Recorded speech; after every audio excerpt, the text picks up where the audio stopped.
Halo, assalamualaikum warahmatullahi wabarakatuh. Sekarang hari apa? Hari Senin.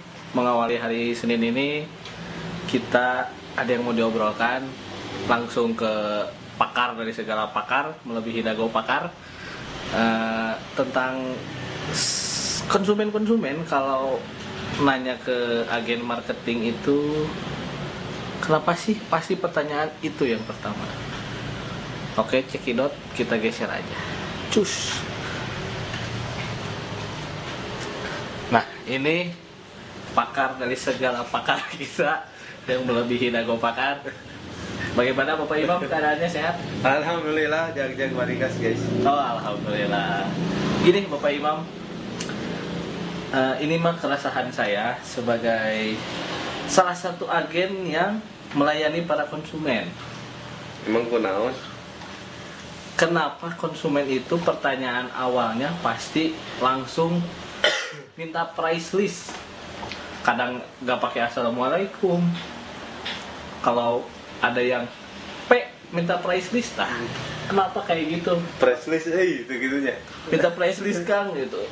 Kan, itu price list mana, perumahan mana, kan nggak tahu saya teh. Jadi bagaimana itu pendapatnya? Ya itu masih ini tergantung kitanya. Kan emang banyak nih pelatihan agen properti yang bilang katanya teh, kalau ada konsumen minta price list langsung, jangan langsung dikasih price list. Betul. Katanya tuh mending edukasi dulu bla bla bla bla gitu. Hari ente biasanya gimana emang? Kalau ada yang ngasih price list itu langsung dikasih? Ya enggak dulu atuh. Tanya dulu namanya siapa. Minimal nama lah gitu. Namanya siapa, tanya proyek yang mana. Iya benar. Minta price list, bro. Price Iya, list. yang mana kan? So nanya, assalamualaikum, saya lihat iklan ini, yang lokasinya di sini, berapaan? Boleh minta price listnya? Atau kan minimal ada bahasa-bahasa gitu. Iya, cuman giliran kadang kita nggak bisa mengatur konsumen kan. Betul. Jadi kan konsumen tuh beda-beda. Ada yang sifatnya suka to the point, ada yang suka basa-basi dulu lah gitu, macam-macam. Nah itu kan ini yang nggak bisa kita atur, nggak bisa kita atur. Nah yang bisa kita atur adalah bagaimana respon kita, gitu kan. Ya. Kalau saya agak kurang setuju sama kadang ada pelatihan pemasar properti atau agen properti itu yang tadi, kalau misalkan ada minta price list jangan langsung dikasih, edukasi dulu dan segala macam. Justru kalau kita sebagai agen yang baik itu mendingan baca dulu, ini orang teh suka to the point atau basa-basi atau gimana. Gini weh, dari 10 orang klien yang nanya ke ente soal price list, pasti kan ada yang ente juga, ini makanya langsung kasih aja nggak apa-apa. Ya. Ada yang ngobrol dulu gitu kan. Ya. Ya gitu sih, sama. Karena kita berhadapan dengan manusia, SOP tentu ada. Kita sebagai agent pasti punya SOP-nya. SOP menghadapi konsumen, ABCD gitu kan. Tapi kan kita juga harus bisa menyesuaikan. Yang kita hadapin ini orang tua, beda lagi pasti orang tua dengan orang muda pasti beda. Bapak-bapak sama ibu-ibu beda. Ibu-ibu juga ibu-ibu yang muda, ibu-ibu hebring kan beda gitu cara ngobrolnya. Yang penting kita mau menyesuaikan aja. Emang kenapa lah mau ditanya price list langsung? Ya kan, atuh udah belum apa-apa, masa langsung itu kan bingung saya teh atuh.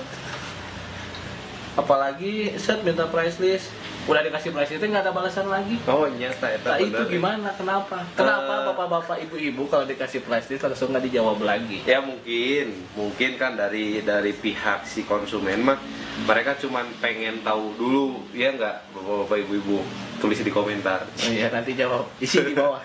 Pengen tahu gitu maksudnya mah, rumah di sini harganya berapaan sih gitu kan? Cuman kan bagusnya emang ya secara adab mah tuh, ya nuhun mah tuhnya hanya gitu. Oh ya makasih Kang, saya pelajarin dulu ya, walaupun nggak akan keluar di CPNS. Karena segitunya konsumen teh, oh ya Kang saya pelajari dulu, padahal ada mau dites, kudu diajar. Iya, tapi kan terus kalau misalnya cuma dirit aja kan saya suka mancing lagi. Emang nyari yang berapaan, DP dan cicilannya. Ada yang dijawab, ada yang hare-hare. Kan bingung atuh saya teh ini teh kumaha maunya gitu. Kongko butuh informasi ya gitu. Oh. Tapi kita minta informasi lagi nggak bisa. Jadi gitu. Jadi curhat ini tuh ceritanya tuh. Bukan curhat, ini sering terjadi. Karena kan yang masuk banyak, set. Price list. Oke, makasih. Kan kita nggak tahu kan kalau kita agen marketing itu kan harusnya tahu minimal kesanggupan dia di DP dan cicilannya berapa. Jadi kan kita bisa ngarahin lah kira-kira yang cocok dengan skema itu kayak gimana. Iya sih bagusnya kok gitu emang. Kan kita teh nggak cuma ngejualin satu proyek rumah atau cuman itu aja gitu. Jadi kan harus kita sebagai marketing harus menyarankan, Merekomendasikan. nah itu merekomendasikan yang terbaik gitu. para konsumen begitu. Soalnya sekalian omongkeun Kepada bapak ibu konsumen dimohon pengertiannya. Jadi intinya mah mungkin keterbukaan informasi ya. Ya, Ya betul. kan?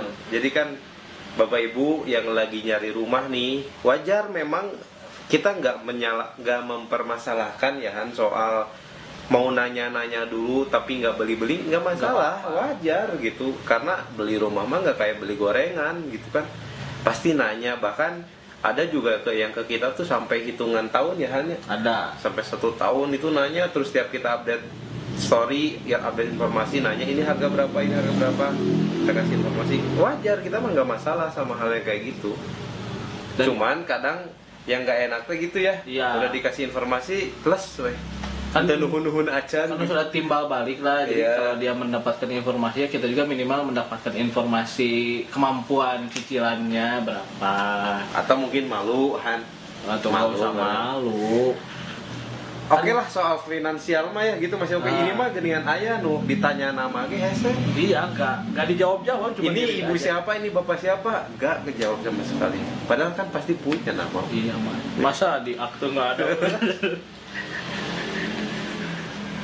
Gitu Bapak Imam, pakar dari segala pakar, terlebih dago pakar.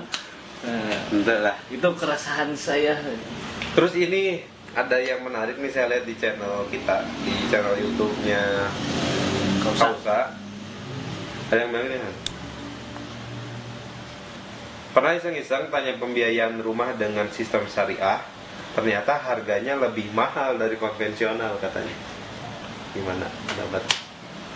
Emang betul yang syariah lebih mahal dari konvensional? Mahal dan murah itu relatif, tergantung kemampuan kita sebenarnya. Tergantung lokasi. Dan lokasi. Kita pengen lokasi kota Bandung cicilan 1 jutaan udah nggak akan ada atuh. Susah kita nyarinya juga. Tapi lokasinya pengen di sini. DP-nya 0%, cicilan 1,5 juta. Rumah harus sudah jadi. Rumah harus sudah jadi, pengen dilihat. Kalau nggak ada bangunannya, bodong. Aduh, pusing. Jadi serba salah kita menyarankan para konsumen ini. Buat yang komen nih, ini mas saya jawab dulu yang komen. Dia bilang kan katanya yang syariah itu lebih mahal dari konvensional. Harga mahal murahnya itu bukan berdasarkan skema, betul nggak? Bukan syariah konvensional. Syariah lebih mahal dari konvensional atau konvensional lebih mahal dari syariah, enggak. Itu semua tergantung lokasi. Mau syariah mau konvensional, yang lokasinya di tengah kota Bandung sama di pinggiran kota Bandung pasti lebih mahal yang di tengah kota Bandung. Gitu. Jadi bukan syariahnya, bukan konvensionalnya. Itu mah hanya skema. Jadi yang mempengaruhi harga rumah itu apa aja selain lokasi? Lokasi, terus progres. Misalkan ada perumahan, lokasinya sama nih, relatif Ya. sama-sama di situ gitu, tetanggaan. Tapi yang ini mah udah ada pembangunan, yang ini masih sawah, pasti harganya beda. Nah, terus selain lokasi apa lagi? Akses jalan. Aksesnya, Gas. lokasinya sama di situ, tapi yang satu aksesnya masih sempit, yang satu udah gede. udah gede, itu beda. Beda. Terus dari satu yang penting, Apa? kualitas bangunan. Eta betul. Itu yang mempengaruhi murah mahalnya harga rumah.